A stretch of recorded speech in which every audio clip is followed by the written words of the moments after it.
तो नमस्कार मेरे प्यारे, आप लोगों का दिल से स्वागत है हमारे चैनल पर। मैं साइको। आज हम लोग एक भूतिया हॉस्टल की कहानी सुनने वाले हैं। तो आज की कहानी हमारे एक सब्सक्राइबर विकास ने भेजी है। तो चलिए कहानी को शुरू करते हैं।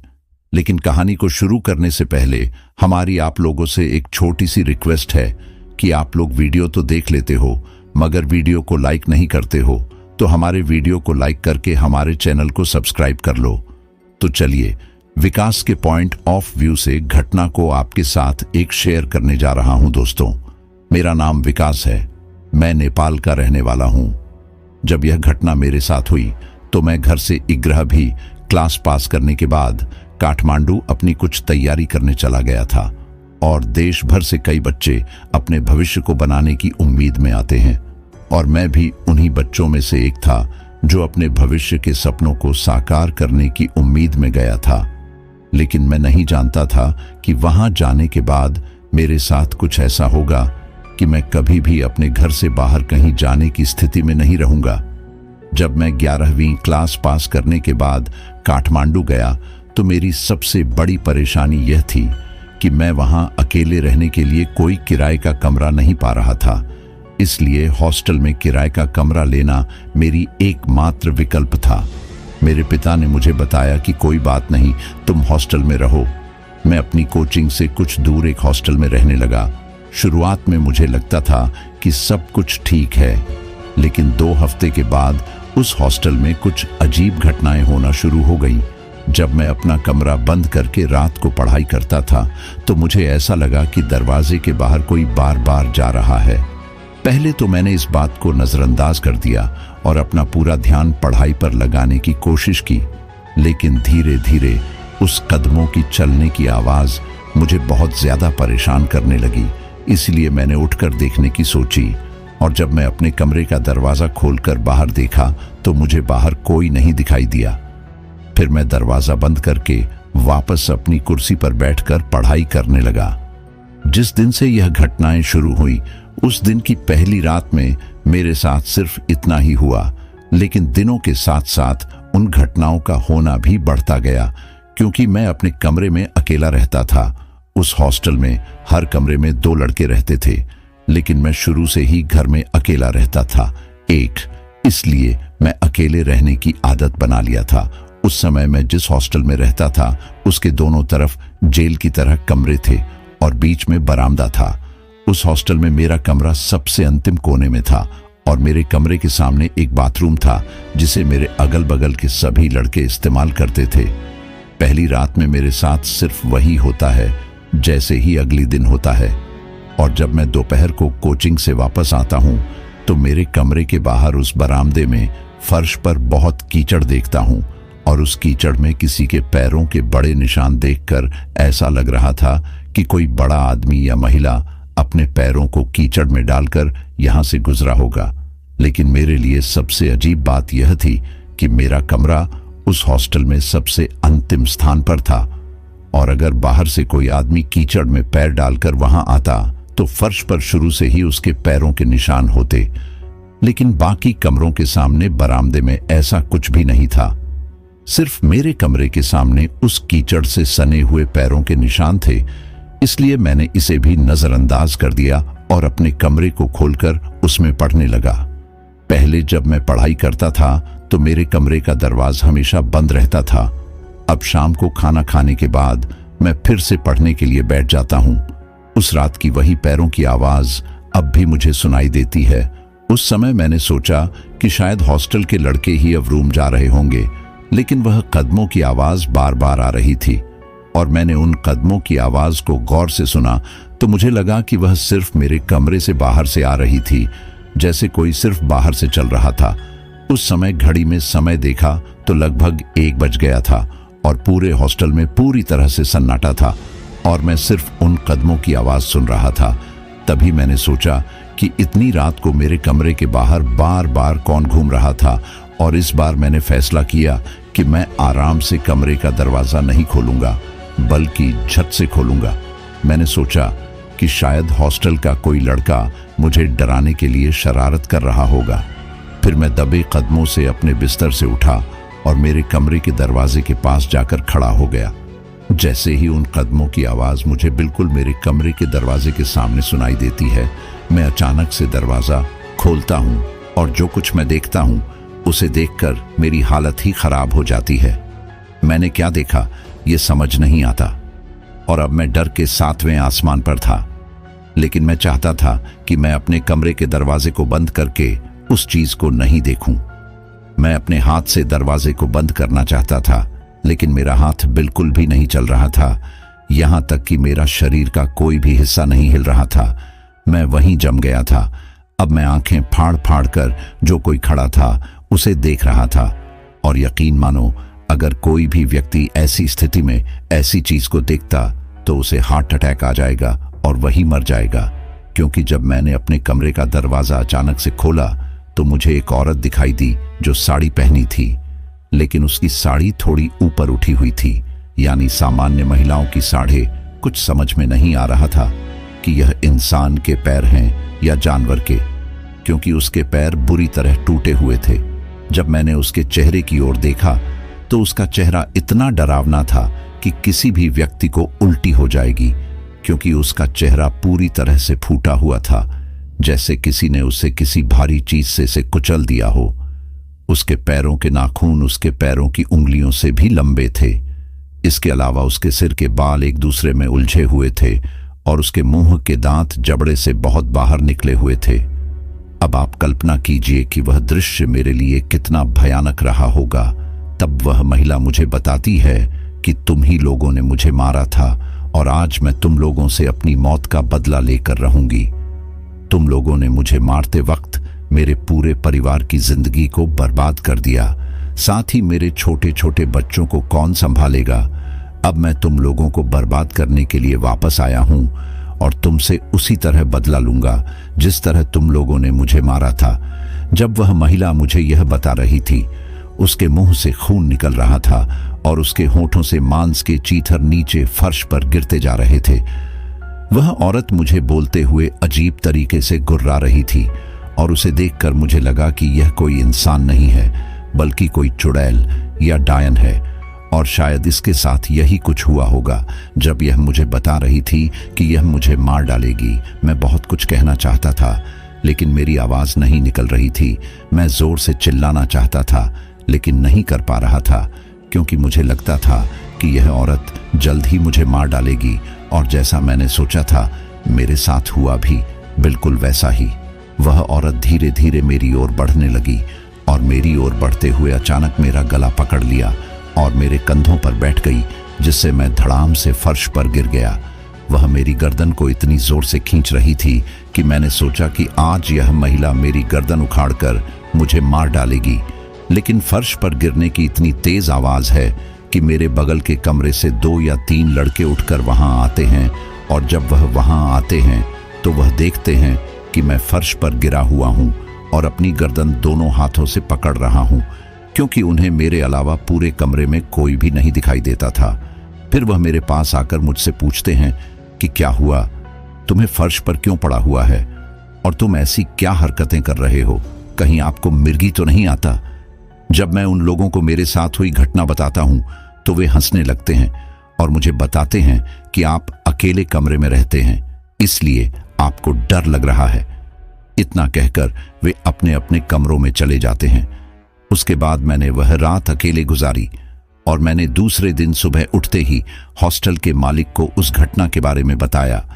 लेकिन जैसे ही मैंने हॉस्टल के मालिक को उस घटना के बारे में बताया, मुझे लगा कि वह कुछ अजीब सा बदल गया था और वह मुझे बताया कि शायद तुम डर गया था क्योंकि आप कमरे में अकेले रहते थे। ऐसा कुछ भी हमारे हॉस्टल में नहीं है। जब वह मुझे यह सब बता रहा था, मैं उसके हाव भाव को देखकर समझ गया कि यह आदमी मुझसे कुछ छिपा रहा है और झूठ बोल रहा है, क्योंकि वह मुझे बता रहा था कि ऐसा कुछ भी नहीं है और यह सिर्फ तुम्हारे मन का वहम है। मैं यह कहते हुए बहुत हड़बड़ा गया था। उस दिन भी मैं कोचिंग चला गया जैसे उसका झूठ पकड़ा गया हो, लेकिन मैं कोचिंग में भी ध्यान नहीं देता और पिछली रात मेरे साथ हुई घटना बार बार मेरे मन में घूमती रहती है। मुझे समझ नहीं आ रहा था कि आखिर वह औरत कौन थी और वह मुझे ऐसा क्यों कह रही थी कि मैं तुमसे अपनी मौत का बदला लेकर रहूंगी। बाद में मैंने सोचा कि क्या मुझे मेरे साथ हुई घटना के बारे में अपने घर वालों को फोन करके बताना चाहिए। मैंने सोचा कि अगर मैं घर वालों को इसके बारे में बताऊंगा तो वे फालतू में परेशान होंगे। लेकिन मैं उस दिन शाम को अपने बगल के कमरे वाले दोनों लड़कों से पढ़ाई करने के लिए चला जाता हूं। लगभग 1 बजे तक पढ़ाई करने के बाद वे मुझसे कहते हैं कि देख भाई, हम अब सो रहे हैं, सुबह जल्दी उठकर कोचिंग जाना चाहिए, अब तुम भी अपने कमरे में जाकर सो जाओ। तो मैं उनसे कहता हूं कि मैं अपने कमरे में जाकर कस से सो सकता हूं। रात में जो कुछ हुआ उसके बाद मुझे उस कमरे में एक क्षण नहीं रहना चाहिए।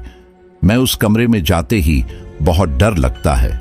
बाद में वह लड़का मुझसे कहता है कि ऐसा कुछ भी नहीं था, शायद वह सिर्फ तुम्हारे मन का वहम था। रात भर अपने कमरे में सो जाओ। अगर आज भी तुम्हारे साथ ऐसा कुछ होता है तो फिर यह सोचना कि कल रात जो कुछ भी तुम्हारे साथ हुआ था वह सिर्फ तुम्हारे मन का वहम था। तभी मैं उन लोगों की बात मानकर अपने कमरे में आता हूं और चुपचाप जाकर सो जाता हूं। उन दिनों बहुत गर्मी थी और रात को सोते समय मुझे बहुत गर्मी लगती थी, इसलिए मैंने सोचा कि उठकर कमरे की खिड़की को खोल देना चाहिए। इससे बाहर की ठंडी हवा आएगी, इसलिए मुझे बहुत गर्मी नहीं लगेगी। उस समय तक हॉस्टल के मालिक ने कमरों में पंखा नहीं लगाए थे।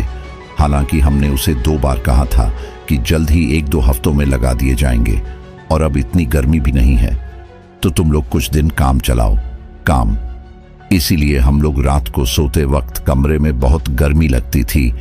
तभी मैं उठकर खिड़की को खोलने का विचार किया और अब मैं उठकर खिड़की को खोलता हूं और जब मैं खिड़की को खोलता हूं तो सामने एक बड़ा सा ग्राउंड दिखाई देता है और जब मैं खिड़की को खोलता हूं तो मुझे वही औरत फिर से दिखाई देती है जो मुझे अपनी ओर आने का संकेत दे रही थी और उसे फिर से देखकर मैं बहुत डर जाता हूं।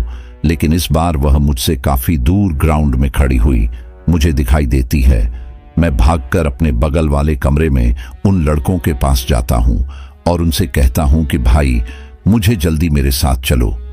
वे मुझे बताते हैं कि मुझे सुबह उठकर कोचिंग भी जाना है, इसीलिए मेरे को सोने दे। तो मैं उनसे कहता हूं कि एक बार तुम चलो तो मुझे तुम्हें कुछ दिखाना है। तब वह दोनों लड़के मेरे साथ मेरे कमरे में आते हैं और मैं उन्हें उस खिड़की के पास ले जाता हूं और उन्हें उस ग्राउंड में देखने के लिए कहता हूं। तभी वह उस ग्राउंड की खिड़की से दोनों ओर देखकर मुझे बताता है कि क्या हुआ, कुछ भी नहीं है, पूरी खाली है ग्राउंड। बाद में खिड़की से झांककर ग्राउंड में देखता हूं, लेकिन उस समय मुझे वहां कुछ भी नहीं दिखाई देता। फिर वह दोनों लड़के मुझसे कहते हैं कि भाई, अब हमें परेशान मत करना, हमें सुबह कोचिंग जाना है। मुझे बताकर वे अपने कमरों में जाकर सो जाते हैं। अब मेरा डर इतना बढ़ गया था कि मैं गर्मी से मर जाऊंगा, लेकिन खिड़की नहीं खोलूंगा।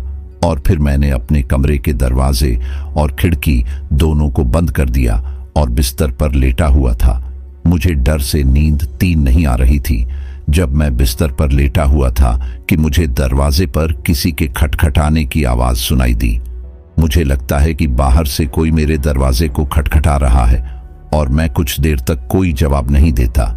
लेकिन कुछ देर बाद दरवाजे खटखटाने की आवाज बहुत तेज होती है। अब जो कोई बाहर था वह मेरे दरवाजे को बहुत जोर से खटखटा रहा था।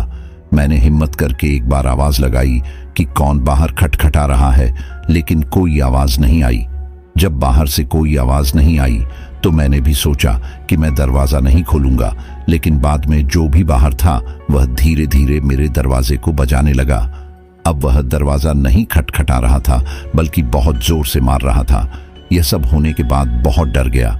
मेरा पूरा शरीर पसीने से भरने लगा। मुझे ऐसा लग रहा था कि बाहर वही चुड़ैल या डायन है जो आज इस दरवाजे को तोड़कर मुझे मार डालेगी। मैंने तुरंत अपने घर पर अपने पापा को फोन किया और उन्हें बताया कि हॉस्टल के मालिक को बताओ कि वह तुरंत मेरे कमरे में आए, क्योंकि मेरे साथ कुछ भी सही नहीं हो रहा है। तब मेरे पापा ने मुझसे पूछना चाहा कि क्या हुआ, तो मैंने उनसे कहा कि बहुत देर नहीं है, आप तुरंत हॉस्टल के मालिक को फोन करके बता दें कि वह मेरे पास आए। कुछ देर बाद मेरे पापा का फोन वापस आता है और मुझे बताता है कि हॉस्टल का मालिक फोन नहीं उठा रहा था, शायद वह सो गया था। मैंने फोन पर पूरी बात बताई पापा को और मेरी बात सुनने के बाद वह बहुत घबरा गया और कहा कि मैं अभी वहां आ रहा हूं। मैंने पापा से कहा कि जब तक आप यहां आएंगे तब तक सुबह हो जाएगी और बहुत देर हो जाएगी। ये कोई भी मेरे कमरे के दरवाजे को इतनी तेजी से तोड़ रहा है कि शायद मेरी मम्मी मुझे और मेरे पापा को बोलते हुए सुन लेती है। और वह पापा से क्या हुआ पूछती है। तब पापा ने मम्मी को सारी बात बताई तो मम्मी ने तुरंत फोन लेकर मुझसे कहा कि बेटा फोन को काट दो और हनुमान चालीसा या किसी भी भगवान का भजन चला दो और उसकी पूरी आवाज करो। जब तक हम नहीं आते तब मैंने मम्मी को बताया कि ठीक है, और मैंने तुरंत उनका फोन काटा और अपने फोन पर हनुमान चालीसा शुरू करने की सोची। आप नहीं जानते कि मैं हनुमान चालीसा शुरू करने ही वाला था कि मेरे कमरे का दरवाजा बहुत जोर से आवाज आने लग। अब मुझे लगता था कि कोई मेरे दरवाजे पर जोर से लात मार रहा है। अब मेरे कमरे के दरवाजे की कुंडी जो मैंने अंदर से लगाई थी भी थोड़ा थोड़ा उखड़ने लगी। मुझे ऐसा लग रहा था कि दरवाजा जल्दी टूट जाएगा और बाहर कोई भी व्यक्ति बहुत तेज लात मारेगा। मैं अपने फोन पर हनुमान चालीसा चलाने की कोशिश की, लेकिन मेरे हाथ पैर बिल्कुल काम नहीं कर रहे थे और मेरा पूरा शरीर कंपन करने लगा था और मेरे हाथ भी कंपन कर रहे थे। इसीलिए मैंने सोचा कि मैं फोन पर हनुमान चालीसा चलाऊंगा, लेकिन पहले इस दरवाजे के पीछे कुछ लगाऊंगा, वरना यह दरवाजा अभी टूट जाएगा। तभी मैंने अपने कमरे में स्थित बेड को फटाक से खिसका या उसे दरवाजे के पीछे सट कर लगा दिया, जिससे दरवाजा थोड़ा पीछे की ओर नहीं होता था। अगर कोई उसे लात मारता तो इतनी जोर से मारता कि दरवाजा अंदर जाता था और उसकी कुंडी पूरी तरह से उखड़ चुकी थी, जो जल्द ही टूटने वाली थी। जैसे ही मैंने बेड को दरवाजे के पास सटाक लगाया, मैंने उसी औरत की आवाज बाहर से सुनाई दी। वह बाहर से कहती थी कि दरवाजा खोल दो, मैं तुम्हें नहीं छोड़ूंगी। अगर तुम ऐसा नहीं करते तो मैं दरवाजा तोड़कर अंदर आऊंगी। तुम क्या सोचते हो कि दरवाजा बंद करके तू बच जाएगा? मैं तुम्हें बिल्कुल नहीं छोड़ूंगा। वह बहुत जोर से चिल्ला रही थी। उसकी आवाज सुनकर मुझे लगता था कि आज मैं जीवित नहीं रहूंगा। फिर मेरे दिमाग में फिर से वही बात आती है कि मेरी माँ ने मुझे फोन पर कुछ भजन या हनुमान चालीसा सुनाने के लिए बोली थी और अब मेरे बचने की एकमात्र उम्मीद थी। मैंने भी सुना था कि भूत हनुमान चालीसा या भजन सुनने के बाद वहां से भाग जाते हैं। इसलिए मैंने फोन उठाया, लेकिन मेरे हाथ पैर इतने कांप रहे थे कि फोन भी मेरे हाथ से छूट गया और फर्श पर गिर जाता है। फोन अपने आप बंद हो जाता है। मुझे लगता है कि मेरे बचने की सारी उम्मीदें अब बंद हो गई हैं। जैसे ही मैंने फोन वापस उठाया और उसे सही करने की कोशिश करते हुए वह चुड़ैल बार बार कहती थी, तुम क्या सोचते हो कि आज तू बच जाएगा? आज तू नहीं बचेगा। तुम लोग ने मिलकर आज के दिन मुझे मारा था और आज मैं तुम्हें बिल्कुल भी जिंदा नहीं छोड़ूंगा। मैंने उस फोन को किसी तरह फिर से चालू करने की कोशिश की, लेकिन उसकी बैटरी खुद ही बहुत बद कम हो गई थी और वह सिर्फ 7% पर बैटरी पर थी। इसलिए मैंने भागकर फोन को चार्ज करने का विचार किया। मैं फोन को चार्ज करने के लिए चार्जर की ओर जा रहा था कि अचानक से मेरे कमरे की लाइट चली गई और एक तो पूरा कमरा अंधेरा था और ऊपर से इतनी गर्मी थी कि मैं पूरा पसीना हो गया था, और दूसरा उस भयानक आत्मा जो बार बार मेरे कमरे के दरवाजे को तोड़ने की कोशिश करती थी। अब आप कल्पना कर सकते हैं कि उस समय मेरे ऊपर क्या हुआ होगा जब मैंने सोचा कि फोन की बैटरी 5% पर है। हनुमान चालीसा तो चल ही सकती है, इसीलिए मैंने उसकी आवाज को पूरा बढ़ा दिया और फोन पर हनुमान चालीसा चलाया। इससे उस चुड़ैल ने मेरे दरवाजे पर लात मारना बंद कर दिया। अब वह शायद हॉस्टल से बाहर जा रही थी और जोर से चिल्लाकर कह रही थी कि आज तुमने ठीक नहीं किया, मैं तुम नहीं छोड़ूंगी। मेरे फोन में हनुमान चालीसा चल रही है कि तभी मेरा फोन अचानक 0% पर आकर फिर से बंद हो जाता है। हनुमान चालीसा भी बंद हो जाता है और जैसे ही हनुमान चालीसा बंद हो जाता है, वह औरत फिर से मेरे कमरे से बाहर दौड़ती आती है और बार बार वह मेरे कमरे के दरवाजे को इतनी जोर से लात मारने लगती है कि मुझे लगता था कि दरवाजा 1 मिनट में टूट जाएगा।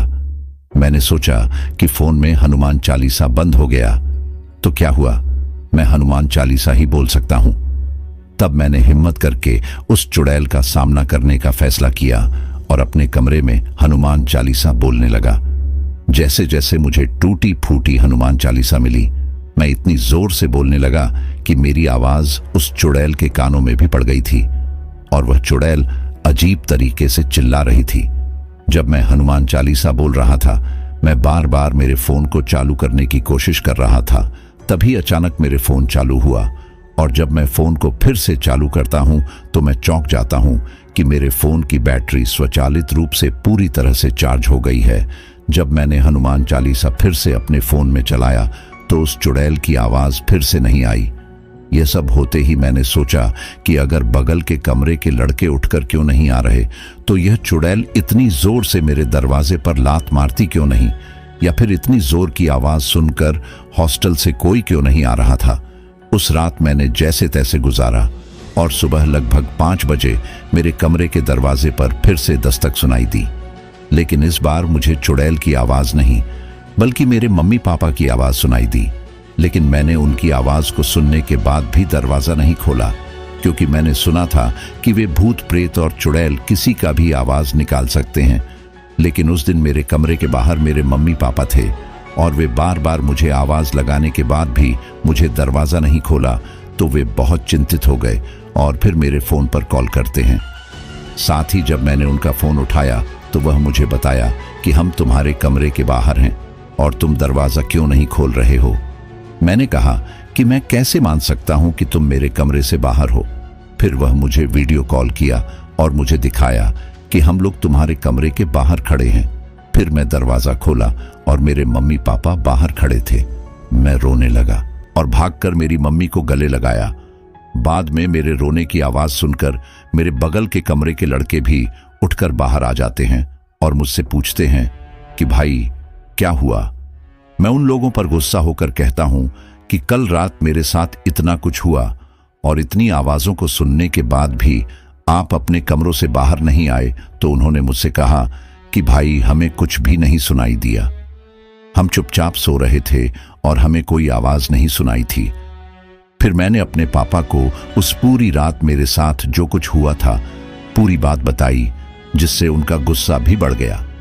बाद में उन्होंने हॉस्टल के मालिक को बुलाया और उसे बहुत बुरा बोला सुनाया। फिर मेरे मम्मी पापा मुझे हॉस्टल के बाहर एक चाय की दुकान पर लेकर जाते हैं और हम चाय पीते पीते वहां पर जो कुछ हुआ उसके बारे में चर्चा करते हैं। तब चाय की दुकान वाला हमसे पूछता है कि क्या हुआ साहब। फिर मेरे पापा ने पूरी कहानी बताई कि हमारा लड़का इस हॉस्टल में रहता है और उसके साथ यह घटना हुई। चाय वाला जो बात बताई वह सुनकर हमारे पैरों तले जमीन खिसक गई। उस चाय वाले ने हमें बताया कि कुछ साल पहले इस हॉस्टल में सफाई करने आने वाली एक औरत आती थी। आज आपका लड़का रहने वाले कमरे में 2 लड़के रहते थे और उस सफाई करने वाली औरत से उन दोनों लड़कों की कुछ बातों पर बहस होती है और उन लड़कों ने उस महिला से बदला लेने के लिए उस कमरे के सामने वाले बाथरूम में तेल डाल दिया। जब वह वहां सफाई करने आती है तो उसका पैर फिसल जाता है और वह सर के बल नीचे फर्श पर गिर जाती है, जहां वह मर जाती है। तब से उस महिला की आत्मा उस हॉस्टल में घूमती रहती है और कोने वाले का कमरे में रहने वाला किसी भी व्यक्ति से अपनी मौत का बदला लेने की सोचती है। यह सुनने के बाद मेरे पिता का गुस्सा 7वें आसमान पर चढ़ गया। उसे लगता था कि उस कमरे में रहने वाले किसी भी व्यक्ति ने उसे मारा था और वह उस हॉस्टल के मालिक के पास जाकर उसको पूरी तरह से बताता है और हमने उस कमरे को खाली कर दिया। हालांकि मैंने अपने घर वालों से कहा था कि मुझे घर पर रहकर पढ़ाई करनी है, मैं घर से बाहर रहना नहीं चाहता और उसी दिन हम सारा सामान लेकर घर आ गए। लेकिन घर आने के बाद भी मैं बीमार पड़ गया। कुछ लोगों ने मम्मी पापा को बताया कि उस महिला की आत्मा अभी भी मेरे ऊपर काम कर रही है और फिर मुझ पर कई दिनों तक इलाज करवाया गया। बाद में मैं थोड़ा ठीक हो जाता हूँ। जब मैंने कुछ दिनों बाद उस हॉस्टल के लड़कों से फोन पर बात की तो उन्होंने मुझे बताया कि मेरे आने के बाद वे भी बहुत डर गए थे और इसलिए धीरे धीरे सभी लड़कों ने हॉस्टल छोड़ दिया और अब शायद हॉस्टल बंद हो गया है। तो दोस्तों, अगर आपको वीडियो पसंद आई हो तो वीडियो को लाइक करके चैनल को सब्सक्राइब जरूर करें।